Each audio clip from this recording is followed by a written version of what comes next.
రాజధానిని పలు దఫాలు మార్చినటువంటి తుగ్లక్ని పిచ్చి తుగ్లక్ అన్నారు, కరెక్ట్. బట్ ఇప్పుడు రాజధాని మార్చకపోతే ఢిల్లీ సమస్య అట్లాగే పెరిగి పెద్దదవుతుంది. వాస్తవంగా ఇంతకుముందు నుంచి ఇప్పటిదాకా కూడా కాలుష్యం గొడవ, ఎందుకంటే చుట్టూ ఉన్నటువంటి గాలులన్నీ అటే వస్తుంటాయి, పొలాలు తగలబెట్టి అని. అవే కాకుండా పాకిస్తాన్లో ఉన్నటువంటి ఆఫ్ఘనిస్తాను, పాకిస్తాన్, ఇరాన్ దేశాలకు సంబంధించిన ధూళి తుఫాన్ల ప్రభావం కూడా ఢిల్లీ మీద తీవ్రంగా పడింది.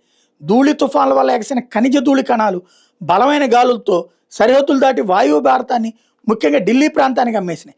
దాదాపు 3 ఏళ్ల తర్వాత మొదటిసారిగా అత్యంత స్వచ్ఛమైన గాలిని పీల్చుకున్నామన్న ఢిల్లీ ప్రజల సంతోషం 3 రోజులు ముచ్చటైంది.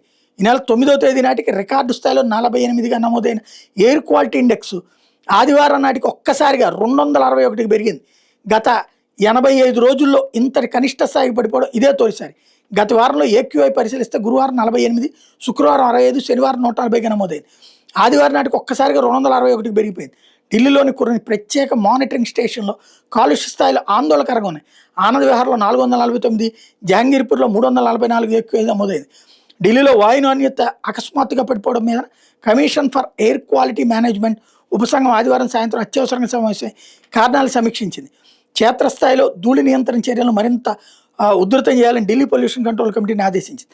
రాబోయే కొద్ది రోజులు వర్షాలు పడే అవకాశం తక్కువగా ఉన్నందున గాలి వేగం పెరిగితే తప్ప ఈ కాలుష్య కణాలు త్వరగా విడిపోవని వాతావరణ శాఖ అంచనా ఇస్తుంది. దేశ రెండో రాజధానిగా హైదరాబాదునో లేదా హైదరాబాదు అమరావతి మధ్యనో ఏదన్నా ఏర్పాటు చేయాల్సిన అవసరాన్ని చర్చించాల్సిన సందర్భం ఇది.